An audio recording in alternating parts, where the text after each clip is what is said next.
Well, thank you for joining the Pro-Life team. My name is Kim Elliot. I chose life after rape, and I encourage you to join in and listen and get to understand and know the beauty of becoming a champion for a life you did not ask for and definitely weren't expecting. Well, welcome to the Pro-Life Team podcast. I'm Jacob Barr, and I'm here with Kim Elliot. Yeah. Kim, would you share the beginning of your pro-life story? And let us get started on getting to know who you are and what pro-life work you're connected to. Yeah, I appreciate it, Jacob. I'm so glad to be on the same team with you. I was around 26 years old. I was still saving myself for love and marriage. And so I grew up fascinated with the princess stories and expecting a Prince Charming. And so I was waiting for love when I had a very gross interruption of a rape that had happened. A girlfriend and I were visiting Memphis, Tennessee, actually. And one of the waiters had put a pill in my drink and then took advantage of that. So I was a virgin, so the experience was even more violating than expected, of course. My girlfriend drove me home. We were living in Illinois at the time, and I remember just pressing my face up against the ice cold window, just asking God, don't let me hate men, because I heard that was the one thing that really affects a person's life when a violation like that happens. I'd always been pro-life, always considered any other choices for abortion to be wrong. But once I personally found myself caught in that trap, it'd be about another 30 days where I'd see a positive pregnancy test, and terrified and frightened about what I was supposed to do about the pregnancy, what I would do about the rest of my life. And so I went ahead and did the thing I never thought I would do and actually said I would never do. And I did schedule an abortion. A few days after that, I was just feeling the weight of everything that had happened. And it was, I told my mom, and just kind of watched her brace herself, knowing that her heart was breaking, but trying to be strong for me at the same time. She had my dad come home early the next day so that we could talk as a family about what had happened. And as I was discussing what had happened and my plans to fix it, it was actually my dad who interrupted the conversation. And he said, Kim, abortion is murder, and we don't do that. And I'll tell you, Jacob, that one statement did two powerful things for me. First of all, it reminded me of my previous convictions that abortion really was wrong.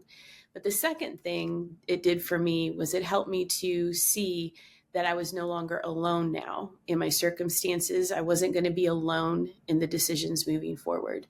So at that point, I did choose life. I canceled the abortion appointment and started to look into adoption.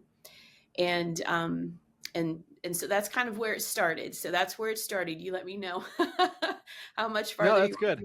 Yeah, go ahead and keep going and tell us how the story continues.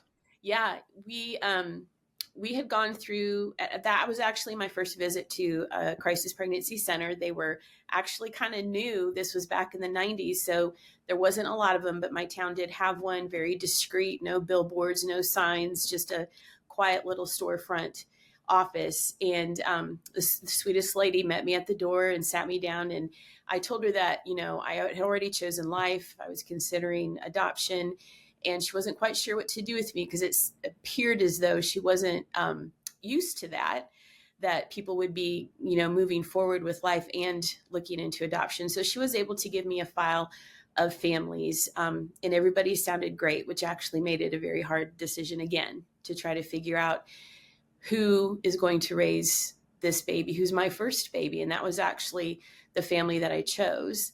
I went through the pregnancy. I finally had my daughter and got to see her for the first time. And she was absolutely beautiful. And the adoptive family did come to town, and I did hand the baby over to the adoptive family. In the state of Illinois, there is 72 hours before the family can leave the state and that the adoption is signed. But I went home while they went to the hotel room, and it was really I still don't have a word for that experience, just this in between experience of going through this traumatic event, having a baby, placing the baby in somebody else's arms, and coming home with nothing, as if nothing had ever happened. I recall a time walking into Walgreens on our way home, and the girl at the counter asking me, "So, how's your day going?" And I was like, "You just have no idea what has just happened the last 9 months."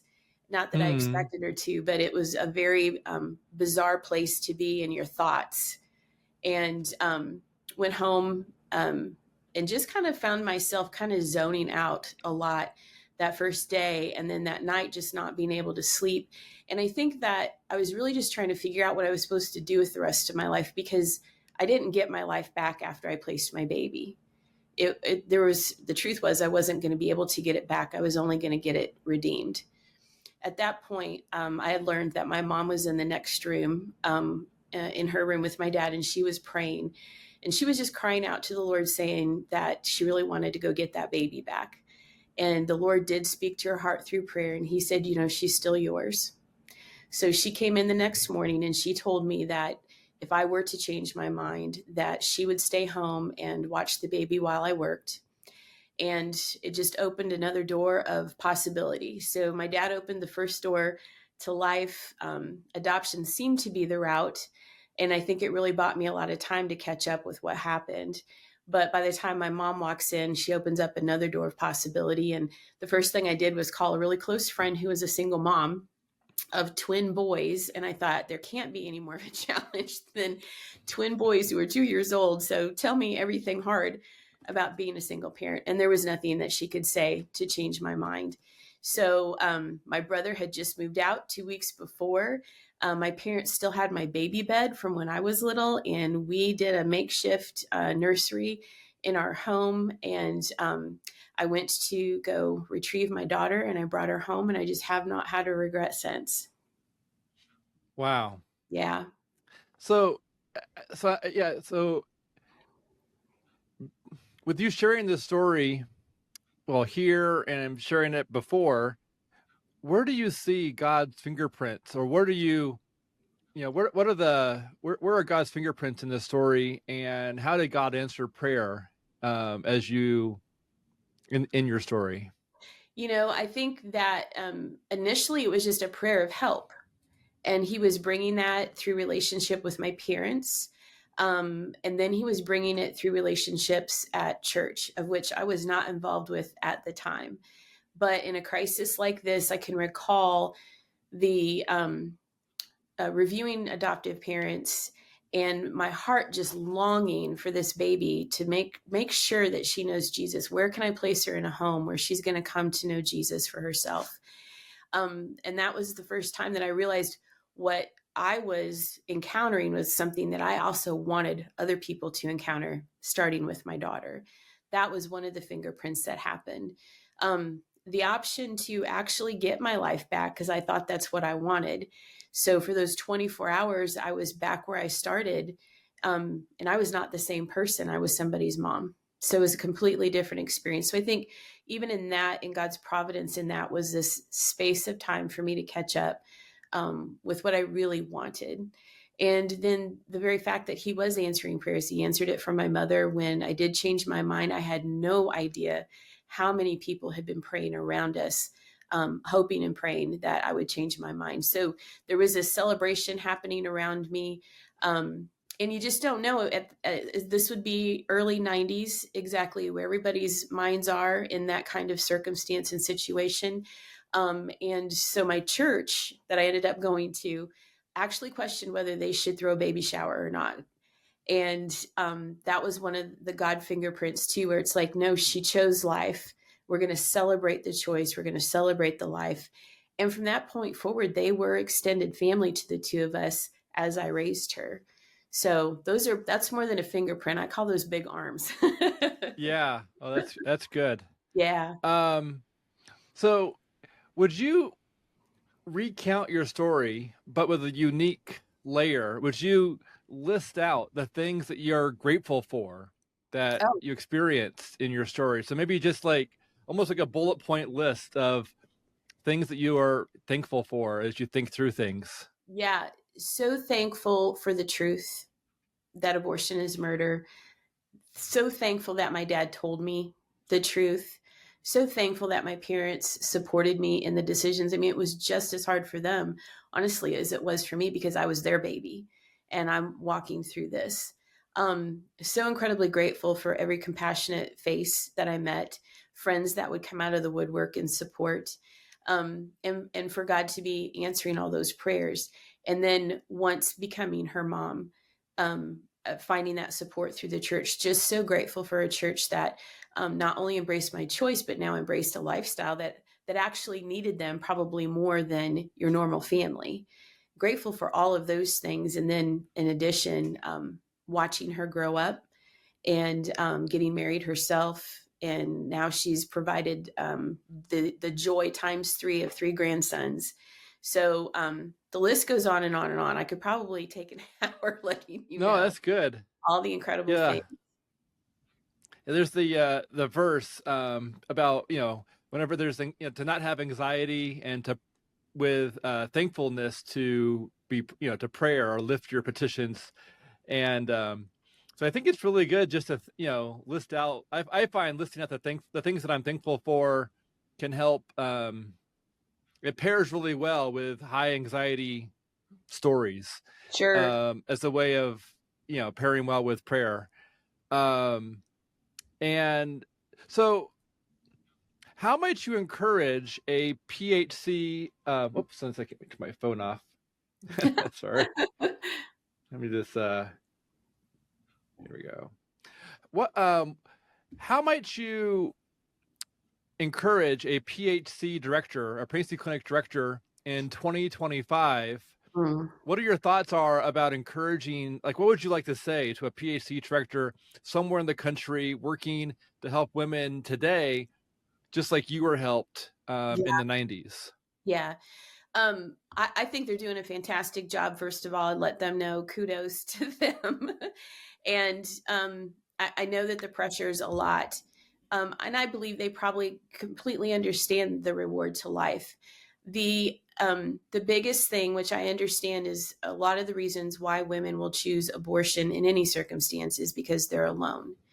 And I would want for them to know the pricelessness of them coming alongside women and men as partners in the process of the pregnancy, as partners in growing in life skills and learning parenting. I know that the work that the pregnancy centers do is very extensive these days, and that partnership is it's priceless.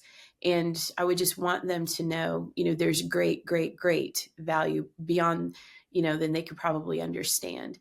One of the things I did last it was about a year and a half ago. I actually wrote my story out into a book called Choosing Life After Rape. And I did it for three reasons. I wanted my grandsons to know why they're so valuable to me in that choice. I also wanted pregnancy centers to have a resource. And so I did a GoFundMe, raised a lot of money so that I could get books out to the state of Illinois and the state of Tennessee. All the directors got one for the new year last year so that they would have that story. I had a director email me about 9 months ago. She had just got done reading my book, which I made it super short. So girls that are in an unplanned pregnancy have a quick read. And she read the book, and the next day, a young woman who had been raped and found herself pregnant had come to the center, and the director had handed her my book. And she said the next day, after reading the book, that girl decided to choose life. So it's so vitally important to come alongside them and let them think out loud and let them process. I believe those directors are very brave to go ahead and let those people have those thoughts out loud about what's going on for them. Hmm, that's good. So there's this gentleman by the name of Stevenson who I've shared an Airbnb with at many CareNet conferences and Heartbeat Yes. conferences. And his story is that he was conceived when his mom was raped. Right. And it's a I very know. powerful story. Yeah, I know Stevenson. We are both ambassador speakers. So we're Oh, Yeah, we're on the same team. Oh, very good, very good. So, well, and so I just wanted to say, when it comes to, you know, a child being conceived out of rape, what is something that you want leadership, pro-life leadership, pregnancy central leadership to hear that Mhm. might not be commonly known or understood? Like, what's something that you would like to be, to amplify? What's something out of that, Yeah, in this scenario for them to hear? yeah, I think, I think that the I'll back this up. There's a study, that I, came across on Students for Life. The Elliot Institute had done a study, which I'm not related to, by the way, but they Okay. had done a study of, women who had conceived, through rape. And this was new to me, very surprising that 70% of these women, choose life. I thought was astounding, as much as it is an argument, Hmm. to keep abortion legal. The truth was 70% of these women chose life. And out of the women who didn't, um, I think it was like 50% of them regretted it. Every woman who chose life, zero regrets. So I believe that the conclusion for me on that is that identifying with the innocence of the baby also helps make an identification to the mother. It's how I looked at my daughter. I was innocent, and so was she. There's three people involved in this circumstance, and it's the rapist who's a criminal and deserves the punishment. And that baby is just as innocent of that crime as I was. So rather than looking at her as though I needed to defend my life from her life, the reality was I needed to turn around and become a champion of her life and rescue, to the greatest of my ability. So I believe that when you start talking about the innocence of that baby, it changes a lot of things. Wow. What has it been like to be a speaker on the ambassador team? Like, what's that been like? And how long have you been an ambassador speaker? Yeah, I just got hired, well, hired, signed on, I Okay. guess, about 6 months ago. So I'm just now starting to get traction. I was actually at the CareNet, conference in Denver. So were you there for that one? Yes. Yep. I was Okay. at that one too. So Yeah. that was my first opportunity, to have directors come into the room, and we did like a showcase. So everybody got about 5 minutes to share their story. And so I think that especially in this time frame now that Roe v. Wade has turned over, um, the the um, the objection, the most common objection is, well, what about in the case of rape, incest, and the life of the mother? That I get to be that answer. And so the dates are starting to pick up starting in April, and I've got some coming up in September. But I was able to, just as that was happening, my pastor had me present to the church, and it was incredible to see the response of, women who've had sexual assault, women, single moms, coming forward, um, finding themselves free, more free than they were before, encountering healing through the story. It's just been a remarkable response, and which I am so, so grateful for. So I am looking forward to, getting more opportunities lined up on my calendar, to tell that story. Well, that makes yeah, and based on Roe versus Wade being overturned, you're right. The fight over abortion in the case of rape is almost unchanged because of how that's often treated like an exception, Yes. and how life is different in that scenario. And but life is life, and it's not different. You're right, and Yes. it's innocent life. That's Hmm. really good to point out. Yeah. Yeah. Um, what resources are available for women or for pregnancy centers to refer to for women who are pregnant out of based on a rape scenario? What resources are available in that case? In the case of rape, is that what you're asking? Or Yeah, so like let's say a pregnancy center has someone comes in to their doors and that person experienced rape. What resources are available to offer or to refer to in that scenario? Like what might be unique about that situation, when it would comes to probably needing be help? the violation would be where the help is needed. I think the pregnancy centers are definitely taking care of the pregnancy part of it and helping them make that decision. But it's the sexual assault that would need to be addressed. That I think, I would love, and I know that some pregnancy centers get ahead of this too. We as a society, the church, if we could work even harder on the worth of a woman, they might be less likely to find themselves in unplanned pregnancies. And in the case of rape, it would be about restoring that worth of the woman.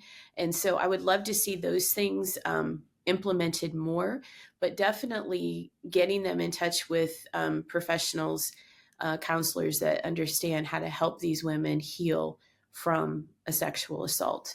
I know for me, I got an opportunity to interview with White Rose Resistance a couple weeks ago, and he had asked me about my healing process. And I said, I never had a healing moment where it was all taken care of. I actually entered into a healing relationship with Jesus.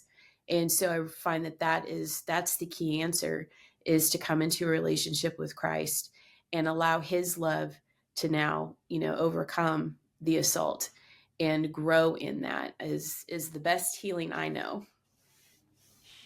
Wow, that's good. Um, so the enemy likes to, the enemy likes to whisper or have you hear false beliefs or lies repeatedly. Um, Throughout this experience, what false belief did you get to expose as being false, whether about yourself, about others, or about God?